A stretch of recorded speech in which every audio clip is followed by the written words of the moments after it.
Welcome to episode 17 of the Coin Pod. I'm your host, Zach Voll. Thanks for listening. One of my favorite things about this show is its potential use for engaging opinions on Bitcoin that I don't agree with. Today's Coin Pod is one such conversation, and you won't want to miss it. Daniel Krawisz, co-founder of the Satoshi Nakamoto Institute, software developer, and host of the YouTube show Bitcoin Stuff, joins me today to chat about some of his flatly controversial views on Bitcoin forks, defining Bitcoin, competing versions of Bitcoin, the Lindy effect, and much more. It's a fascinating conversation, the content of which you may disagree with, but will definitely want to listen to. Without further delay, here's Daniel. Daniel, thanks so much for taking the time to chat with me. Really looking forward to this. This should be a lot of fun. Oh, well, thanks for inviting me. Before we get into some details about Bitcoin and forks, I have to confess I haven't watched all of your videos, but I have watched some that I think are a little bit more important to our conversation today. Can we start just with a question of, for you, what is Bitcoin per se? Well, I think that the function of money is a way for a group of investors to invest in one another. So I would define Bitcoin based on the community that has surrounded the protocol. So I would say that Bitcoin is the Bitcoin Genesis block, and whatever follows from that. Okay, and one more sort of clarifying definitional question: how would you categorize altcoins per se relative to the Bitcoin community, the Bitcoin blockchain, and all of that? Well, altcoins have a different Genesis block.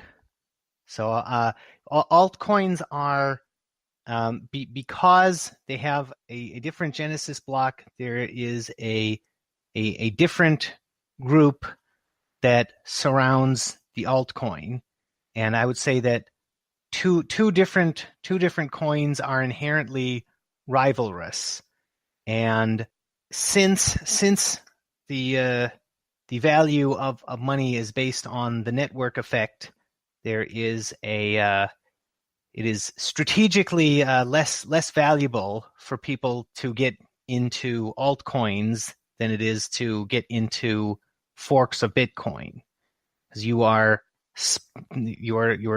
talking about two separate rivalrous communities when you've got two different coins with different Genesis blocks. But if you have a fork, then you can have communities that overlap, and that makes them more cooperative with one another, and that's better for the investors. So that's why I do not define forks as altcoins. But I realize that neither of those definitions is very, very definite, but those are the differences that matter as far as what I talk about on my show. Sure. No. I think to date there are something like 40 different Bitcoin forks that have emerged, which I guess is roughly equal to the number of altcoins that existed back when I first got into Bitcoin, like 2014 or something. And obviously not all of them can be taken with an equal measure of seriousness, at least in my opinion. I'm not entirely sure if you would agree with that. But can you tell me, since you value, from the videos that I've watched, you value holding as many forks as possible to optimize your decision-making ability in the future as an investor in Bitcoin, are there any forks to date right now that you just write off as garbage right off the bat? Or do you well, the advantage of forks is that they are an opt-out system, whereas altcoins are opt-in. So if if investors rely on forks, then we essentially have an index fund of all the experiments at the same time, and you cannot have an index fund of altcoins because people can create an infinite number of new ones very easily. So if you have a large if you try to index the crypto market over all of the altcoins, you will fail because later on you might have most of the market today, but later on you could have a tiny part of the market because a lot of new ones will be created. And as long as people try to keep indexing, people can just create more altcoins. And you don't have to worry about that with forks. So I would say that I am mainly paying attention to BTC and BCH, and I have not paid much attention to the forks beyond that. And that is the advantage that you have with forks, is that you have the experiment and you don't even need to know about it. Oh, I see.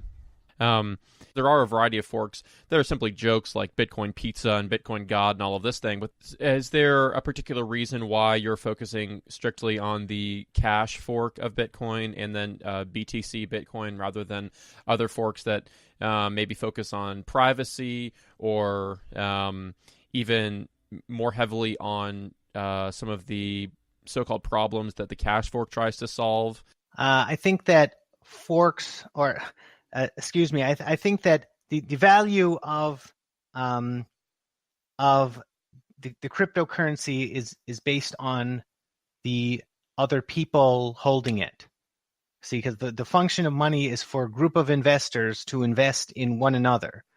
So I think that the coins are an interface, and what really matters is the community surrounding them.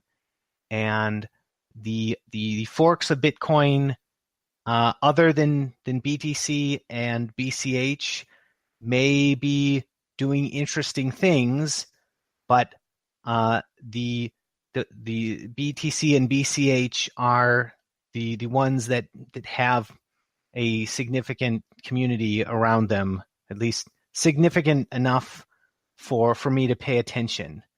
But if a different fork managed to attract lots of people, and then it would become interesting to me. But I think you shouldn't pay attention to the technology I should say, I think people are paying too much attention to the technology and not enough attention to the social dynamics. And to me, that is where the real value is. I don't disagree with that. I think it's interesting in defining Bitcoin. You said Bitcoin is sort of a product of or defined by its community, and I agree with that. I think maybe the ideas of a significant community or enough attention around it are a little bit too vague for me, maybe to understand completely. Okay, well, we all have an amount of information that we can process on a daily basis, and some people want to pay a lot of attention, and that would mean that they would know about a lot more of the forks. It would be worthwhile for them to look at more of them. But I would say that you don't need to pay that much attention, and it is better to have a system where people don't have to pay that much attention. And that system would be the product of some of these junk forks just sort of losing developer attention and investor resources and that sort of thing, I'm assuming? Well, I would say as an individual investor, it is better if you can put yourself in a position where you do not have to pay as much attention, where you have a level of assurance about your future safety without having to pay attention very closely all the time. I see. I guess I guess maybe Bitcoin or I guess any cryptocurrency maximalists have the corner on that market where all of their time is devoted to one coin and they don't have to spend any excess cerebral bandwidth focusing on other projects. But I'm curious if in the future, one of your videos, I noticed you made the comment that I thought was pretty interesting. You said as an investor, you like to picture yourself as God, and all of these other communities have to sort of win over your resources and attention, all of that sort of stuff, which makes sense in a way. As a Bitcoin God, do you like what is your threshold or rubric for determining when your Bitcoin index fund like expires and you side with one coin or one fork of the Bitcoin chain, or is that so far into the future you don't really see that as a possibility worth entertaining at the moment? Does that make sense? Well, I think that this is what we're seeing is new experience for me now, so I don't have an answer for that. But I am paying attention to the conflict, and so then maybe later I will know more, and then I will be able to make quicker decisions. But I think this is an advantage of forks, is that you can just be a spectator, and you will be with whichever group wins out if you don't engage. What characteristics define or would embody success for you in the conflict between a bunch of forks trying to win the Bitcoin community consensus, which pretty indisputably right now falls to the BTC chain? Well, I mean, I don't think that anyone can completely win out. I mean, I think that there will probably always be one that is dominant. But I don't think you have to have that kind of a model, because you really can just sit back and not worry about it. And that's the main thing that I like about forks. I mean, it's better if you have the option to be ignorant if you want. I see. I guess it has been posited that ignorance is blissful. I'm not entirely sure if I subscribe to that idea. Well, I would say if you can be ignorant, then it's blissful. But there are many situations where you cannot afford to be ignorant. So you should be happy if you have some circumstance in which you can be ignorant. I see. The ability to spectate, you can tell me if I'm stretching this metaphor too much, but the ability to spectate, I presume, comes from the situation that BTC and BCH find themselves in, sort of a quasi-competition for either dominance or, if we assume money to be a zero-sum game, winning entirely the Bitcoin space as the Bitcoin money of the future. Is that one reason why you're comfortable spectating? Because you think the competition will drive one to be superior and towards what you envision a good Bitcoin to be? Sorry, could you repeat the question? No, yeah, sorry. I guess that was a little bit of a rambly question. As a spectator, are you comfortable spectating and I guess on some level being agnostic about Bitcoin, BTC, and Bitcoin Cash, BCH, because you view one of them or both of them as competing with each other and pushing each other indirectly, regardless of all the drama and contention and that sort of stuff, towards a better version of Bitcoin that you want to see? Oh yeah, I mean, I think that it is. It's like evolution. So I think that maybe nobody knows what the best Bitcoin is, but if there are lots of random experiments, we'll eventually figure it out. And I believe in random experiments much more than in design. So I am very happy to see random experiments. That makes sense. One of the first things I read when I first got into Bitcoin was your piece from the Satoshi Nakamoto Institute on the problem with altcoins. And something that I vehemently disagreed with at first, but eventually came to understand and agree with later on, was your dismissal of the benefits of competition among money. And I'm curious to understand why you think the competition between altcoins and Bitcoin is harmful, at least the way you explained it in that article, but you view the competition between Bitcoin forks and Bitcoin as something that can have a positive long-term effect on the creation of a good or better Bitcoin. Oh, so I think that okay, so going back in time to when I wrote that, um, the the ways that people would talk about competition between altcoins seem to me to entirely miss the point.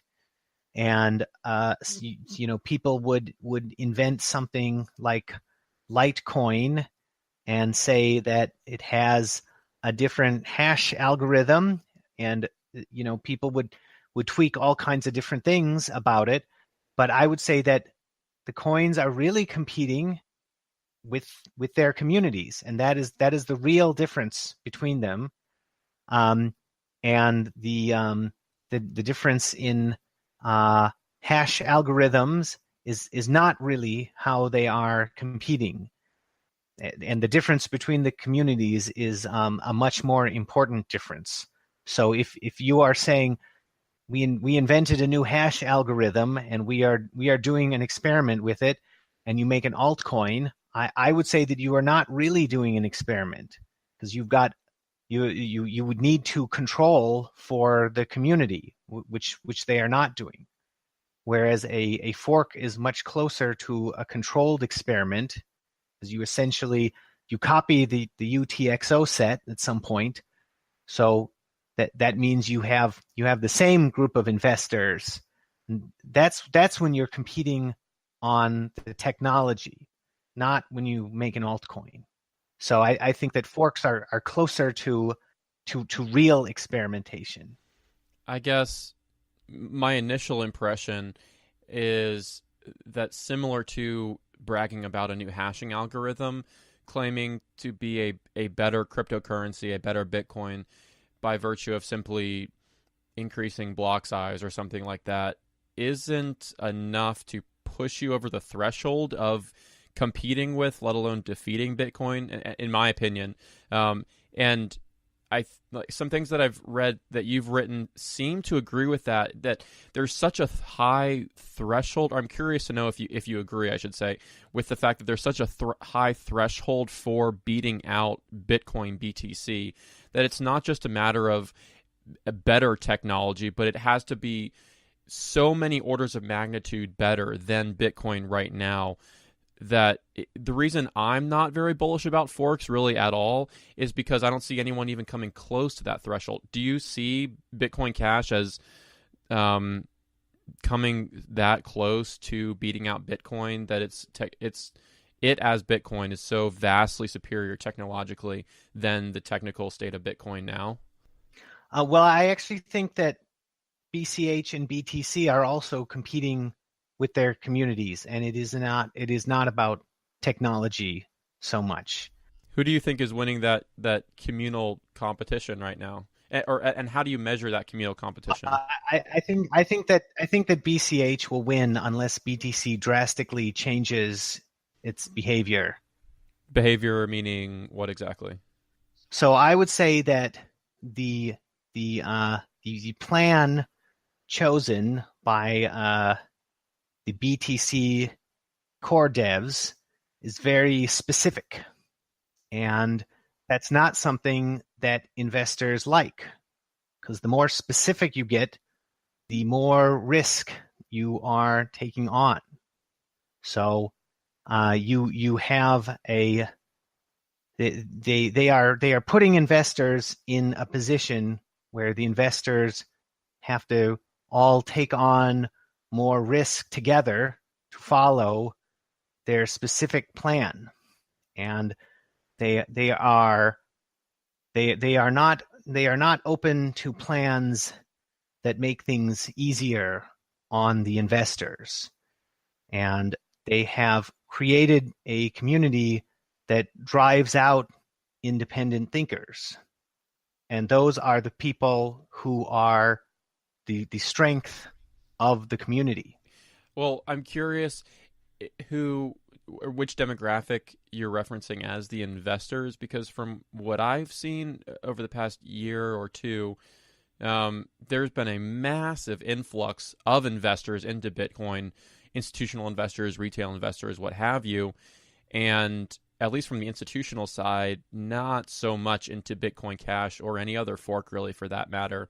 Um, what risks and which demographics of investors do you see as being disenfranchised by the BTC uh, development strategy to date? Anyone who has their own vision of the future. Okay, I see. So if one individual or a group of, say, a dozen individuals disagrees with the Bitcoin core development strategy right now, I mean, there exists point and click websites that they could fork Bitcoin on their own. Do you recommend that strategy to them, or to find a fork that already exists that fits their idea of Bitcoin?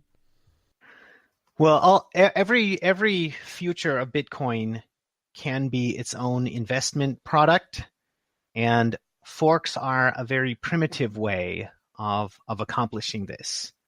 So what would be better is if we had just built a prediction market and allowed anybody to propose any future of Bitcoin, and you don't have to propose anything specific. You could propose things that can play nicely with other predictions. Right now we've got two specific plans, and those are the main ones. But ultimately, what we would want is many different investments that can commute with one another, so that people are all using the same coin, but they all have a different prediction about what the future of that coin will be. And we could have done that, but eventually we'll get there. We're just building it in the stupidest way possible. I'm curious though to understand how you measure the disenfranchisement of these investors, everyone who has their own vision of Bitcoin, because on some level it's easy to disprove that disenfranchisement given the continued consensus that Bitcoin has. How are you measuring, or how do you arrive at empirically the disenfranchisement you see happening?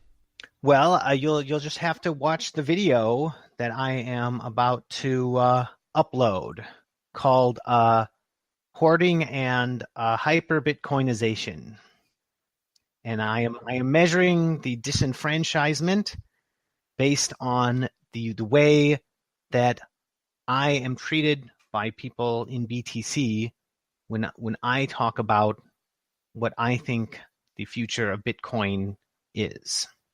I'm assuming you're sort of subliminally referencing the what's been called rude and toxic maximalism that is ever more prevalent in the community, or are you referencing something else?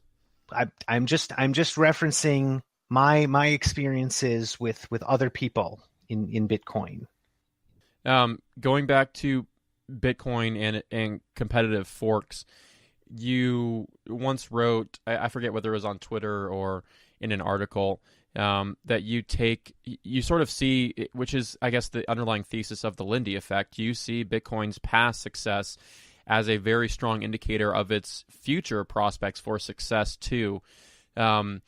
That sort of the risk that, in your opinion, the Bitcoin core developers are taking on, the disenfranchisement in investors like yourself, and just sort of your general unhealthy diagnosis of the community. Do you see that as strong enough of a factor to mitigate your previous posit of the strength of the Lindy effect for Bitcoin's future success? Do you think that undercuts it? Well, I think that forks of Bitcoin have the same age, so because they all have the same Genesis block, and they evolve from the same community that got started with Bitcoin's Genesis block. So I don't think that I think that they control for the Lindy effect. You think, just to understand clearly, you think all forks equally share the same Lindy effect as BTC Bitcoin? Yes. Okay, I don't think we agree on that. I mean, obviously the forks happen sequentially later in time than each other. And I think it's pretty well. I guess I'm curious to understand why you think that's the case. How did you come to the conclusion that they share the same Lindy, that they all partake equally in the Lindy effect that BTC Bitcoin has? Because I think Bitcoin is the community. And if you make a fork, you just give a new option to an existing community. Okay. As one thing that a couple Bitcoin core developers and maybe Bitcoin Cash community members too, I'm not sure, have written about is as we continue on down the road of Bitcoin development, the Bitcoin BTC source code sort of ossifies and the public's general awareness of Bitcoin solidifies, sort of like wet concrete drying, if you will. Are you certain that all of these forks create an investor advantage, or can you understand how some people might see them as distractions at best and culprits of confusion rather than competition per se? Well, did you see my video on confusion? That may have been one that I didn't watch. I'm not sure. Okay, well, I like confusion because I am smarter than most people. But the average investor doesn't like confusion. I benefit relative to other people when there is confusion. But shouldn't we hope for a lack of confusion if we want Bitcoin to attract more investor capital and mass adoption and that sort of thing? Or Bitcoin Cash or Bitcoin Pizza, whatever Bitcoin wins? Shouldn't we hope for less confusion? No. Okay. I guess I agree to disagree on that. I certainly in my day-to-day life, especially with Bitcoin and other things, hope to mitigate confusion. But I guess I could see how someone with a heightened intelligence could benefit from what could seem like confusion to lower minds, which to him or her is which to him or her is not confusing. So I claim to be smarter. I will do nothing to prove that. But okay. I will say that there is no reason. I don't think confusion is absolutely good or bad. It is something that benefits some people and it is bad for other people. Well, that idea of confusion sort of makes sense because you've written before, and it's a pretty well-known fact among like free market economists, that markets sometimes make stupid decisions and they're not always right.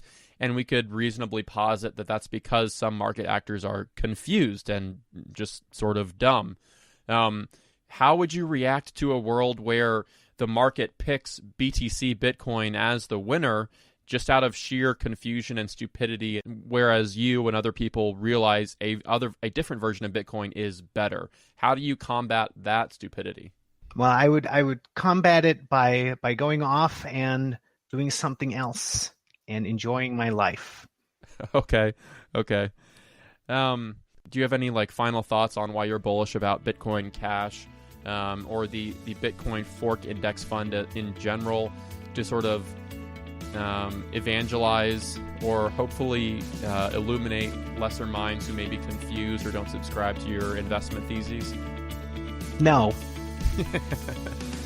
Well, I look forward to watching your videos. I enjoyed the ones that I watched. Thanks so much for chatting with me.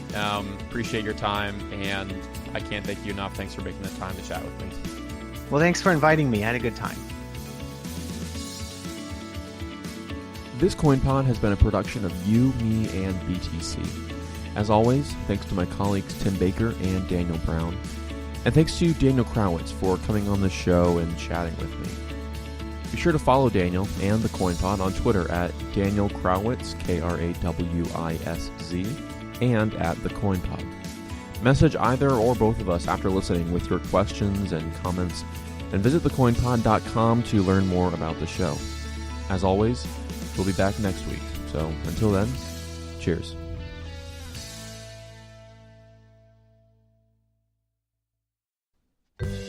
Hey guys, today's show is brought to you by Chronologic.network. Chronologic is an Ethereum-based project that aims to solve time-related problems on the blockchain. Through Chronologic's 3 core products, the Ethereum Alarm Clock, debt smart contracts, and the day token minting mechanism, they solve the problems of payment scheduling, crypto loan time constraints, and unstable token launches. Find out more at chronologic.network.